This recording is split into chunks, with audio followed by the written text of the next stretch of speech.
Hi friends, welcome to just rise it academy. இன்னைக்கு நம்ம பார்க்க போகிறது C++ல டேட்டா டைப்ஸ் பற்றி.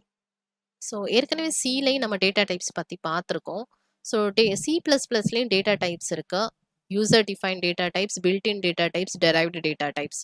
ஸோ சியில் இருக்கிற மாதிரியே தான் யூசர் டிஃபைனில் ஸ்ட்ரக்சர், யூனியன், என்யூமரேஷன். ஸோ இதில் இன்னொன்று எக்ஸ்ட்ரா என்ன வருதுன்னா கிளாஸ் அப்படிங்கிறது வருது.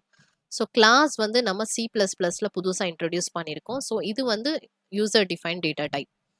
அடுத்தது பார்த்தீங்கன்னா பில்ட்-இன்ல int, char, float, double, boolean, void, wide, character. So இப்போ இதில் வந்து ஏற்கனவே சியில் நம்ம பார்த்த மாதிரி இன்டீஜர், கேரக்டர், ஃப்ளோட், டபுள் இது எல்லாமே சியில் நம்ம பார்த்துருக்கோம். அது இல்லாமல் இதில் அடிஷ்னலாக என்ன இருக்குன்னா பூலியன். ஸோ பூலியன் அப்படின்னா ஜீரோஸ் அண்ட் ஒன்ஸ் அக்செப்ட் பண்ணுவோம் true R ஃபால்ஸ்க்காக. So ட்ரூங்கிறது 1, ஃபால்ஸுங்கிறது 0.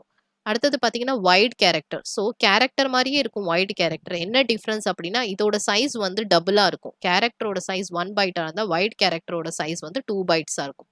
வாய்டுங்கிறது null data type. So இது சி மாதிரி தான். அடுத்து டெரைவ்டு டேட்டா டைப்ஸில் array, function, pointer, reference. So array function வந்து சியில் இருக்கிற மாதிரி பாயிண்டர் ரெஃபரன்ஸ் அப்படிங்கிறது பாயிண்டர்ஸ் கிடையாது. சியில் நம்ம பாயிண்டர்ஸ் பார்ப்போம். பட் இதில் நம்ம டைரெக்டாக பாயிண்டர்ஸ் யூஸ் பண்ண மாட்டோம் C++ல. இதில் வந்து பாயிண்டர் ரெஃபரன்ஸ் யூஸ் பண்ணுவோம். ஸோ அது வந்து திஸ் பாயிண்டர் அப்படிங்கிற மாதிரி நம்ம யூஸ் பண்ணுவோம். ஸோ அதை நம்ம அடுத்து வரப்போகிற வீடியோஸில் டீட்டெயிலாக பார்ப்போம். அடுத்தது பார்த்தீங்கன்னா வேரியபிள்ஸ். ஸோ C++லேயும் வேரியபிள்ஸ் நம்ம யூஸ் பண்ணுவோம் ஒரு வேல்யூ ஸ்டோர் பண்ணுறதுக்கு. இந்த ஒரு எக்ஸாம்பிளில் பார்த்தீங்கன்னா டேட்டா டைப்புங்கிறது இன்ட்டுங்கிறது டேட்டா டைப், ஏஜுங்கிறது வேரியபிள் நேம். இதில் நம்ம ஒரு வேல்யூ ஸ்டோர் பண்ணுறோம் 20 அப்படின்ட்டு. ஸோ இது வந்து டிக்ளரேஷன் அண்ட் இனிஷியலைசேஷன் ஆஃப் வேரியபிள்னு சொல்கிறோம். ஒரு வேரியபிள் டிக்ளேர் பண்ணுறோம் ஏஜுங்கிற வேரியபிளை. அதே மாதிரி இதுக்கு வேல்யூ அசைன் பண்ணால் அதுக்கு இனிஷியலைசேஷன் சொல்கிறோம்.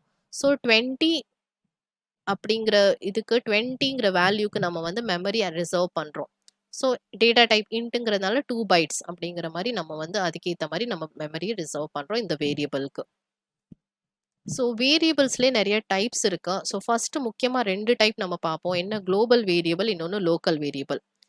ஸோ இங்கே வந்து ஹெடர் ஃபைல்ஸ் எல்லாமே C++க்கு நம்ம ஆஷ் இன்க்ளூட் ஐயோஸ்ட்ரீமும் யூசிங் நேம் ஸ்பேஸ் எஸ்டிடியும் நம்ம யூஸ் பண்ணுவோம்.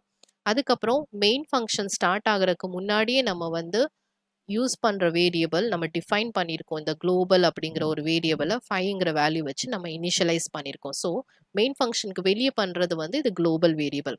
அதுவே மெயின் ஃபங்க்ஷனுக்கு உள்ளே நம்ம வந்து டிஃபைன் பண்ணுறோம், டிக்ளேர் பண்ணுறோம், இல்லை இனிஷியலைஸ் பண்ணுறோம் அப்படின்னா அது வந்து local variable. So int global equal to 2ங்கிறது இது வந்து லோக்கல் வேரியபிள், இது வந்து குளோபல் வேரியபிள். ஸோ இப்போ சி அவுட் பிரிண்ட் பண்ணும் போது என்ன ஆகுனா இந்த வேல்யூ மெயின் ஃபங்க்ஷனுக்கு உள்ளே இருக்கிற பிரிண்ட் ஸ்டேட்மெண்ட், அதான் பிரிண்ட் ஸ்டேட்மெண்ட் வந்து சி அவுட் C++ல. ஸோ இந்த வேல்யூ பிரிண்ட் பண்ணும். அதுவே நம்ம வந்து இந்த மெயினுக்கு வெளியே வந்துட்டு நம்ம வந்து சி அவுட் அப்படின்னு குளோபல் பிரிண்ட் பண்ணோம்னா இந்த வேல்யூ பிரிண்ட் ஆகும் 5. ஸோ இதுதான் வந்து லோக்கல் வேரியபிளுக்கும் குளோபல் வேரியபிளுக்கும் உள்ள டிஃப்ரென்ஸ். இன்னொரு எக்ஸாம்பிள் ப்ரோக்ராமில் பார்த்தீங்கன்னா இங்கே எக்ஸ் ஈக்குவல் டு 100 மெயின் ஃபங்க்ஷனுக்கு வெளியே டிஃபைன் பண்ணியிருக்கோம். எக்ஸ் ஈக்குவல் டு 100 மெயின் ஃபங்க்ஷனுக்கு உள்ளே வந்து நம்ம எக்ஸ் ஈக்குவல் டு 200 டிஃபைன் பண்ணியிருக்கோம், இனிஷியலைஸ் பண்ணியிருக்கோம். ஸோ சி அவுட் எக்ஸ் அப்படின்னு கொடுத்தா இது வந்து என்ன பண்ணும், இது மெயின்குள்ளே இருக்குது, இந்த ஓப்பன் பிரேஸ் இங்கே க்ளோசிங் பிரேஸ். ஸோ மெயின்குள்ளே இருக்கிறதுனால இந்த எக்ஸ் வந்து எந்த வேல்யூ பிரிண்ட் பண்ணணும், இந்த 200ங்கிற வேல்யூ பிரிண்ட் பண்ணும். ஸோ லோக்கல் வேரியபிளோட வேல்யூ பிரிண்ட் பண்ணும். அதுவே வந்து இந்த க்ளோசிங் பிரேஸ்க்கு வெளியே வந்துட்டு இந்த சி அவுட் ஸ்டேட்மெண்ட்ல இது வந்து இந்த எக்ஸ் எந்த வேல்யூ பிரிண்ட் பண்ணும்னா இந்த குளோபல் வேரியபிள் 100ங்கிற வேல்யூ பிரிண்ட் பண்ணும். ஸோ இதுதான் வந்து மெயினாக லோக்கல் வேரியபிளுக்கும் குளோபல் வேரியபிளுக்கும் உள்ள டிஃப்ரென்ஸ். ஸோ இந்த வீடியோவில் நம்ம என்ன பார்த்தோம் அப்படின்னா பேசிக் டேட்டா டைப்ஸ், C++ல இருக்கிற பேசிக் டேட்டா டைப்ஸ் என்னென்னு பார்த்தோம். ஸோ பேசிக் டேட்டா டைப்ஸில் சியில் இருக்கிற டேட்டா டைப்ஸ் தான், பட் ஒரு சிலது மட்டும் டிஃப்ரெண்ட்டாக இருக்கும். ஒன்று வந்து புதுசாக இருக்கிறது வந்து Boolean. So zeros and once accept பண்ணும். வைட் கேரக்டர், கேரக்டரோட சைஸோட டபுளாக அக்செப்ட் பண்ணும், 2 பைட்ஸ் அக்செப்ட் பண்ணும். அடுத்தது வந்து நம்ம என்ன பார்த்தோம்னா பாயிண்டர் ரெஃபரன்ஸ் பார்த்தோம். திஸ் பாயிண்டர் அப்படின்னு நம்ம பாயிண்டருக்கு பதிலாக C++ல திஸ் பாயிண்டர் ரெஃபரன்ஸ் யூஸ் பண்ணுறோம். இன்னொன்று வேரியபிள்ஸ் என்னன்னு பார்த்தோம். வேரியபிளோட டைப்ஸ் பார்த்தோம், local variables, global variables. So local வேரியபிளும் குளோபல் வேரியபிளும் எப்படி வந்து யூஸ் ஆகுது அப்படின்னா சில எக்ஸாம்பிள் ப்ரோக்ராம்ஸ் த்ரூவாக நம்ம பார்த்தோம். இந்த வீடியோ உங்களுக்கு பிடிச்சிருந்ததுன்னா லைக் பண்ணுங்க, ஷேர் பண்ணுங்க, மறக்காம சப்ஸ்கிரைப் பண்ணுங்க.